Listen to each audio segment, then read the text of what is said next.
She left just after midnight. She made it home, and by morning she was dead. No forced entry, no sign of chaos, which means whoever did this didn't have to break in. Her name was Jane Britton. Jane was expected to continue her work, expected to be part of the academic rhythm she lived inside, expected to move forward with plans that already existed. Nothing about that day suggested it would break the order around her. Being there didn't feel dangerous, felt familiar, place people associate with discipline and thought, not threat. That belief would matter later. Most people imagine violent crime as chaotic, disruptive. This wasn't. And that contradiction would haunt the investigation. The place Jane was found wasn't hidden. It wasn't remote. It was a structured space, designed for learning, not harm. The discovery didn't make sense at first, because nothing around it suggested danger had ever been present. Whoever was responsible hadn't forced their way in. They had moved through the space with familiarity, with confidence, with enough time not to rush. What investigators faced next wasn't just a crime. It was a puzzle, one that didn't behave the way murders were supposed to. This case wouldn't hinge on eyewitnesses. It would hinge on interpretation, behavior, and motive. Evidence existed, but understanding it would take years, because the crime didn't fit the environment it happened in. To understand what happened to Jane Britton, you have to understand the space she was in, and why it made the truth so hard to see. Jane Britton was 23 years old, born on May 17, 1945, and she did not miss things. She did not miss exams. She did not miss appointments. She did not disappear without explanation. Jane was a graduate student in Near Eastern archaeology at Harvard University, immersed in a field that demanded patience, precision, and an ability to sit with fragments until meaning slowly emerged. Friends and professors described her as intelligent and methodical, but also curious in a way that went beyond academics. She was deeply engaged with ideas, languages, and the long human past. Someone who could spend hours discussing ancient cultures, then pivot easily into conversation about music, politics, or everyday life.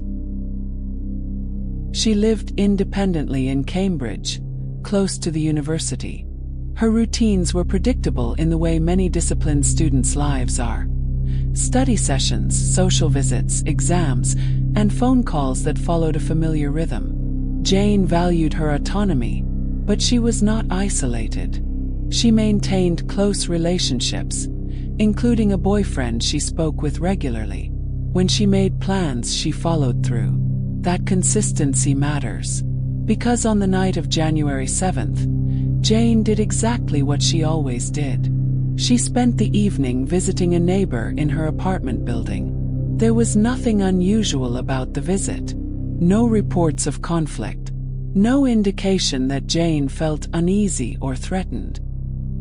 Shortly after midnight, she left the neighbor's apartment and walked back to her own residence, just steps away. It should have been the end of an ordinary night. But by morning, Jane did not answer her phone. She did not show up for an important exam. Hours passed. Concern replaced routine. By the time her boyfriend went to check on her apartment later that day, the quiet had become impossible to ignore. Jane's door was locked. Nothing appeared disturbed from the outside. And yet something was profoundly wrong. Inside that apartment, investigators would soon find answers to some questions, and the beginning of many others. Because Jane Britton had made it home, but she would never leave again. And whatever happened in those final hours would leave behind a mystery that, decades later, still refuses to settle into certainty. Jane Britton's life, by most outward measures, was stable. She was deeply embedded in the academic world at Harvard, respected by her peers, known to faculty, and fully committed to her studies. Near Eastern archaeology was not an easy path. It required long hours, careful analysis, and a tolerance for ambiguity. Jane handled those demands with quiet confidence.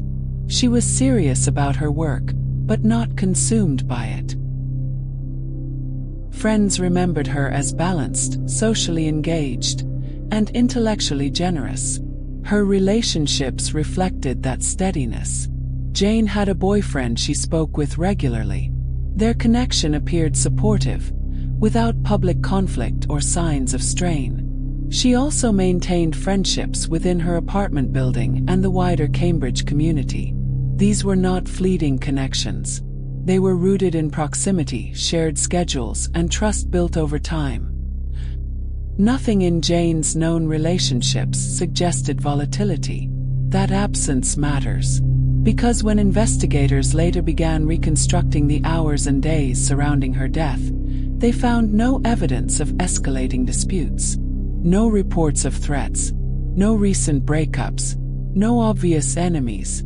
Jane was not known to move in dangerous circles. She was not involved in activities that carried heightened risk. Her world was small but not closed. Cambridge in 1969 was a place of ideas and transition. The university environment brought together students from across the country and the world. People moved in and out of apartment buildings. Visitors were common. Doors were often left unlocked during the day. Familiarity bred comfort, and sometimes complacency.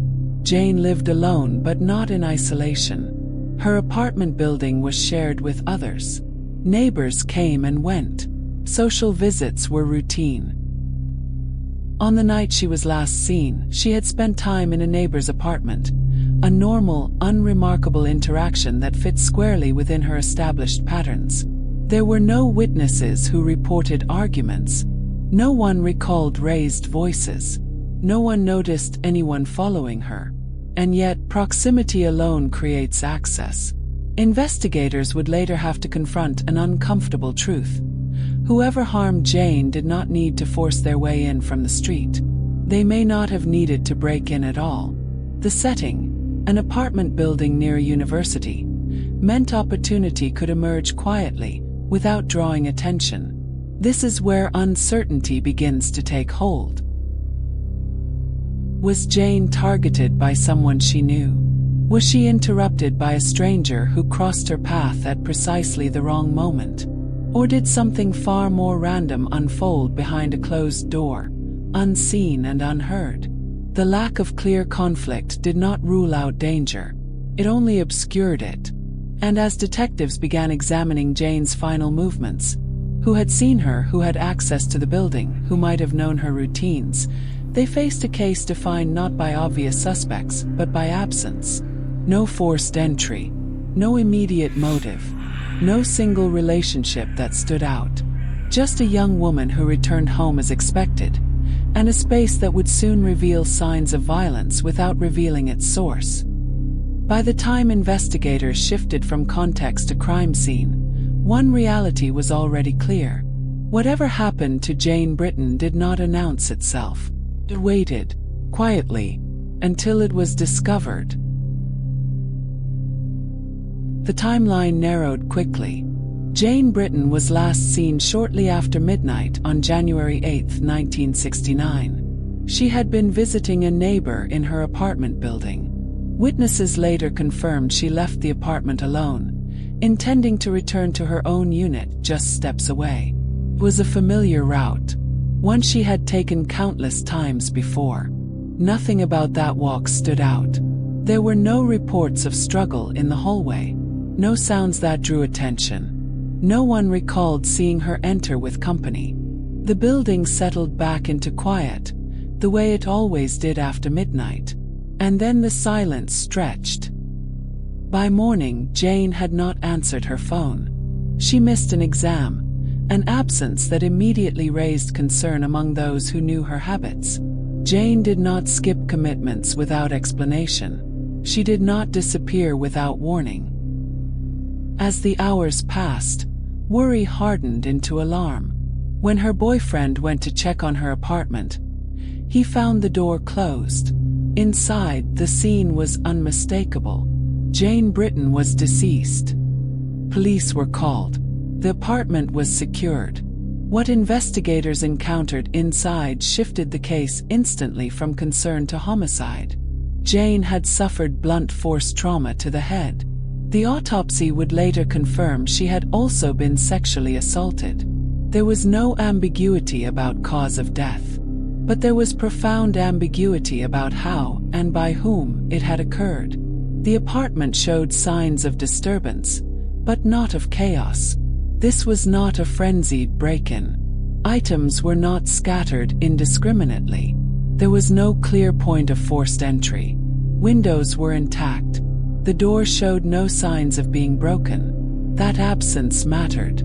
It suggested that Jane may have opened the door voluntarily, or that the person responsible already had access to the building.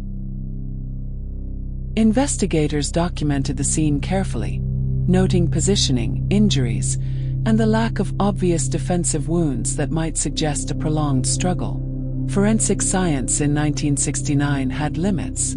There was no modern DNA testing, no genetic databases. Physical evidence could be collected, examined, and compared, but only within narrow boundaries. Semen was identified, confirming sexual assault, but could not be traced to a specific individual. Fibers and impressions were analyzed, but without the precision investigators rely on today. What remained was reconstruction. Detectives interviewed neighbors, friends, classmates, faculty, anyone who had seen Jane in the days leading up to her death. They traced her movements on January 7th and into the early hours of January 8th. They examined who had been in the building that night, and who might have had reason to know Jane's schedule. No clear suspect emerged.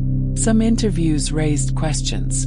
Some tips hinted at possibilities. But none led to evidence strong enough to support an arrest. Without witnesses, without a forced entry, and without identifiable forensic links, investigators were left with fragments that refused to assemble into a single picture. The crime scene spoke, but it spoke in incomplete sentences. Jane had returned home. Someone encountered her. What happened next unfolded behind closed doors, beyond the reach of immediate observation.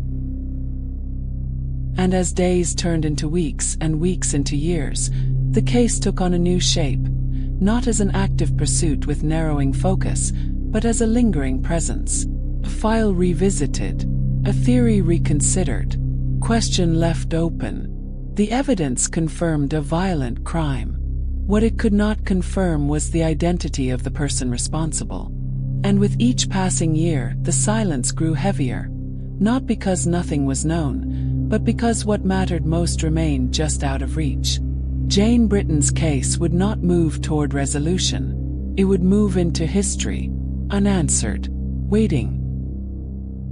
There would be no arrest, no courtroom, no verdict delivered after weeks of testimony. In the months following Jane Britton's death, investigators continued to work the case, revisiting interviews, reviewing physical evidence, and pursuing tips as they emerged. Leads were followed. Persons of interest were examined and eliminated. Files were expanded, then reorganized. Each development brought brief momentum, followed by the same conclusion. There was not enough evidence to charge anyone. As time passed, the investigation slowed, not because the case was forgotten, but because it reached the limits of what could be proven. The forensic tools of the era could confirm that a crime had occurred. They could describe injuries.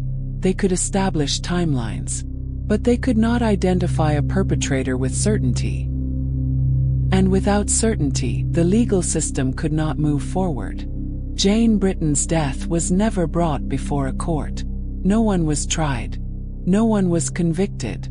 The case remained open but unresolved, existing in a space where facts were known, but answers were not.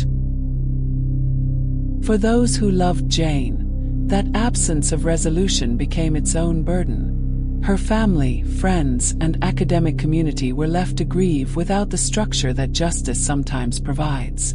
There was no moment when responsibility was formally assigned. No public acknowledgement of guilt. Only the enduring knowledge that Jane's life had been taken, and that the person responsible had never been held accountable. Jane was 23 years old. She was a graduate student at Harvard University, deeply engaged in her field, working toward a future shaped by scholarship and curiosity. Those who knew her remembered her intellect, her discipline, and her sense of direction. She was not drifting through life. She was building something carefully, deliberately. Her death cut that trajectory short. In the years since, Jane Britton's case has remained a point of reflection within discussions about campus safety, investigative limitations, and the vulnerabilities faced by young women, even in familiar, seemingly secure environments. It stands as a reminder that violence does not always announce itself loudly, and that proximity does not guarantee protection. The apartment building returned to normal. Classes resumed. New students arrived. Time moved forward, but the questions never fully disappeared. Who encountered Jane that night? How did they gain access? And how did they leave without being identified? Those questions remain unanswered. Jane Britton's story is not one of resolution. It is one of interruption. A life of promise halted in its early stages. A case defined not by what was proven in court, but by what could never be fully known. Her name remains in the records. Her case remains open, and her memory endures, not as a mystery to be consumed, but as a life that mattered. Unsolved does not mean unimportant, and silence does not erase truth. This wasn't the only case where routine turned fatal. Watch what happened next.